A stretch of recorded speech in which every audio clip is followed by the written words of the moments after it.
बात हो गई थी, और अगर आप हेल्थ मिनिस्टर बन जाते हैं हम वहाँ पे अटके हुए थे। ठीक है, आप शुरू हो जाइए हेल्थ मिनिस्टर। अगर आप सुबह उठे और आप हेल्थ मिनिस्टर, आपको घोषित किया जाता है कि 24 घंटे के लिए आप हेल्थ मिनिस्टर हो, अब क्या करोगे?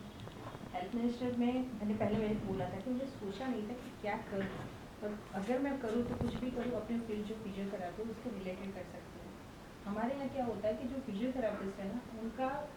जो पेमेंट होता है वो most of the time patient को अपने पॉकेट से देना पड़ता है, क्योंकि हमारा जो इंश्योरेंस होता है उसमें एक ही चीज़ है कि अगर आप हॉस्पिटलाइजेशन हुआ या फिर आपको किसी ने रेफ़र किया या कोई ऑर्थोपेडिक या कोई एंटिटी लिख के देती है, तभी वो बिलिंग में आता है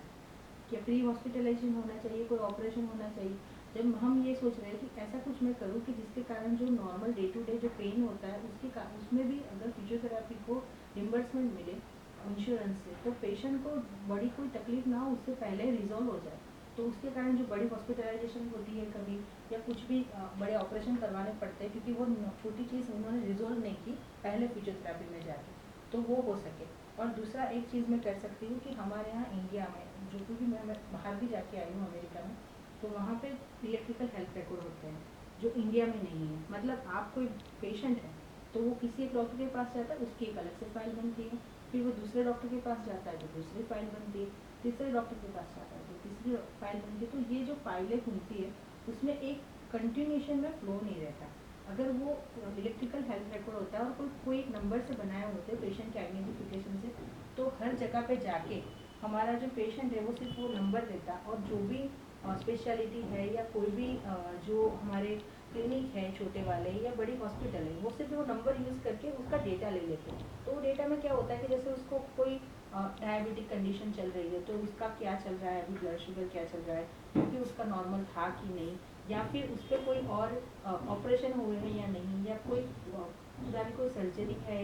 या वो सब चीज़ें वो पहले से जान लेते हैं, अकॉर्डिंगली पेशेंट को ट्रीट करते हैं। तो वो भी एक करना चाहिए। अगर ये दो चीज़ों होंगी तो मैं ध्यान करूँगी एज ए हेल्थ मिनिस्टर की ये चीज़ मैं इंक्लूड करूँ।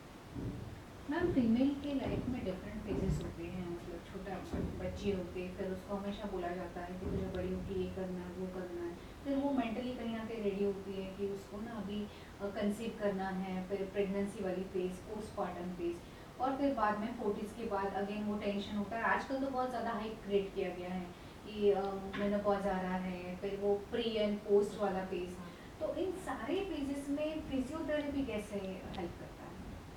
फिजियोथेरापी एक्चुअली हम अगर सोचें तो पूरे जब से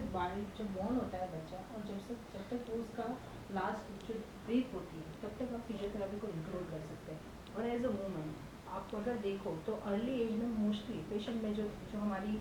छोटी जो यंग लड़कियां होती है उसमें एक चीज़ें होती है, जैसे उनको प्यूबर्टी जब चलती है तो उनके हार्मोनल चेंजेस के कारण बॉडी में बहुत सारे चेंजेस आते हैं। और कुछ जो हमारी जो लड़कियां होती हैं उनमें जो ब्रेस्ट एनलार्जमेंट ज़्यादा हो जाता है, तो वो क्या करते हैं कि वो छुपाने के लिए, क्योंकि वो थोड़ा सा शर्म भी लगती है, वो जो बॉडी में चेंजेस रहते हैं तो वो थोड़ा सा झुक के चलती है। या हाइट ज़्यादा होती है तो लड़कों से अगर लंबी रहती है तो उनको भी ऐसा होता है कि मैं थोड़ी सी झुक के चलूँ तो नॉर्मल दिखूंगी, क्योंकि वो हाइट डिफरेंस चलता है प्यूबर्टी में। तो उस टाइम में ना उनके जो कर्वेचर होते हैं स्पाइन के वो चेंज होते हैं और वो पोस्चरल हो जाते हैं, काइफोटिक स्कोलेसिस हो जाते हैं। दूसरा एक प्रॉब्लम चलता है ड्यूरिंग द प्यूबर्टी, उनको जो पीरियड्स होते हैं उसमें इरेगुलर चलते हैं। तो पीसीओडी पीसीओएस वाले जो कंडीशन आती है हार्मोनल, उसमें भी वो दिक्कत होती है उनको। तो ये दोनों चीज़ों में फिजियोथेरेपी काम कर सकते हैं हम। एक में पोस्चरल कर सकते हैं, दूसरे में उनके हार्मोनल, अगर वेट गेन हुआ है उसके कारण तो वेट लूज कर सकते हैं, उनको वो गाइड कर सकते हैं डाइट में या एक्सरसाइज में कि वो उनके जो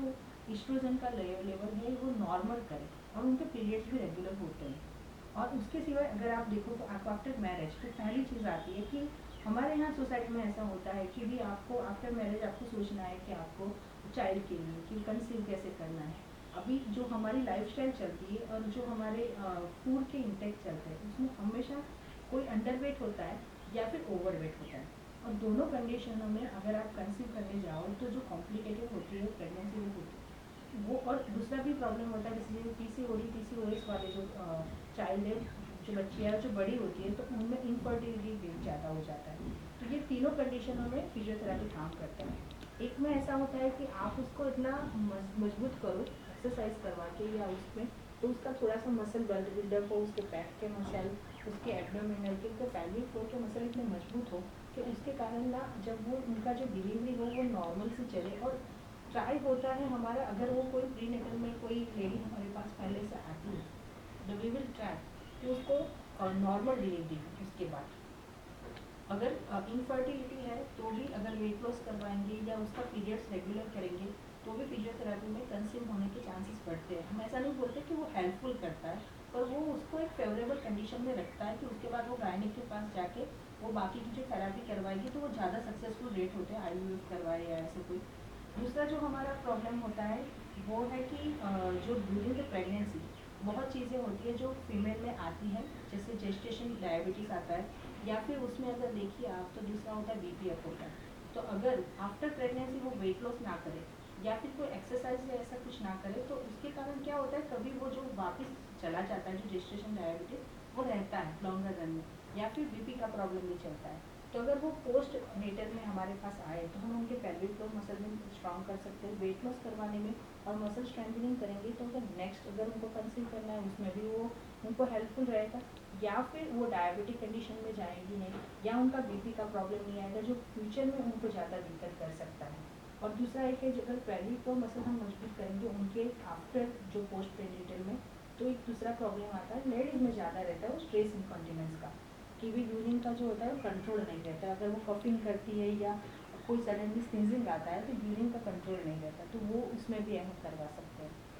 उसके बाद जो हमारा जो लेट हमारे 40s में आता है वो है मेनोपॉज का प्रॉब्लम। उसमें दो चीज़ें होती है, एक तो बॉडी भी चेंज होता है और दूसरा उनका उनका होता है जो साइकोलॉजिकली चेंजेस भी होते हैं, क्योंकि वुमन का जो एस्ट्रोजन लेवल है वो सब चेंज होने लगता है और वो उनके मूड स्विंग शुरू हो जाते हैं, या फिर वो डिप्रेशन में जाते हैं, या फिर उनकी जो वेट है वो सडनली चेंज होता है, जो 30s में था वो वेट अभी 40s में नहीं है, तो वो उनको एक्सेप्टेंस नहीं आता अपने खुद का भी,